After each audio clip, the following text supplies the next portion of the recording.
Welcome back to the Caregiver Minute, where every weekday family and professional caregivers gather to refine their skills, gain inspiration, and prepare to serve.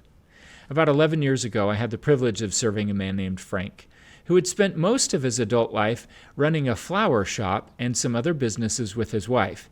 And when he developed advanced dementia, he moved into the memory care community where I was working. As we got to know Frank, we found him to be agreeable, and we didn't have any trouble assisting him in the personal care needs that he had. But he wasn't all that talkative. When he did speak, we loved his New York accent, but most of the time he would sit in the room and he'd smile, or he'd laugh at times, and he would just kind of watch what was going on. As we got to know him better, we started looking for ways that we might engage him more fully. We wanted him to move more, and talk more, and do more, so that more of that joy that was bottled up inside him would start coming out. We brought him into the activity room, and our program director started doing some flower arrangements with him using some silk flowers. He didn't seem all that interested, though. Something was off about the experience, and I wasn't sure what it was until about 2 weeks later when his wife came to me and said, "Eric, the dining room is just not the same without flowers on the table. I'm used to going to a restaurant and having flowers on the table. I'm used to having flowers on the table in my own home. Do you mind if when I come to visit Frank, if I just bring some fresh flowers and he and I will arrange them for the tables in the dining area? I'll bring enough for all of the tables and I'll change them out every week. But I want to see if Frank would enjoy doing this." I thought it was a great idea, and everybody would benefit from those beautiful fresh flowers. Well, the day that she showed up with them for the first time, Frank came alive.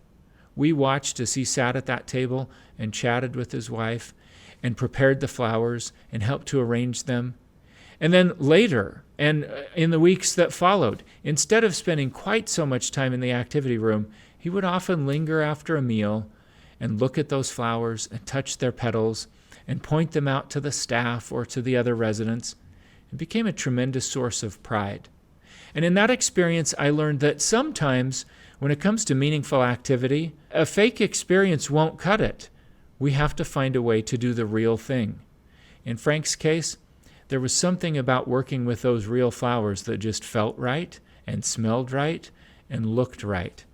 And working with silk imitations wasn't going to cut it for him. I think the same might be true with a lot of the people that we serve. As we consider their life histories and the things that they've done and things that might be engaging for them, maybe we need to look for opportunities to do the real thing wherever possible.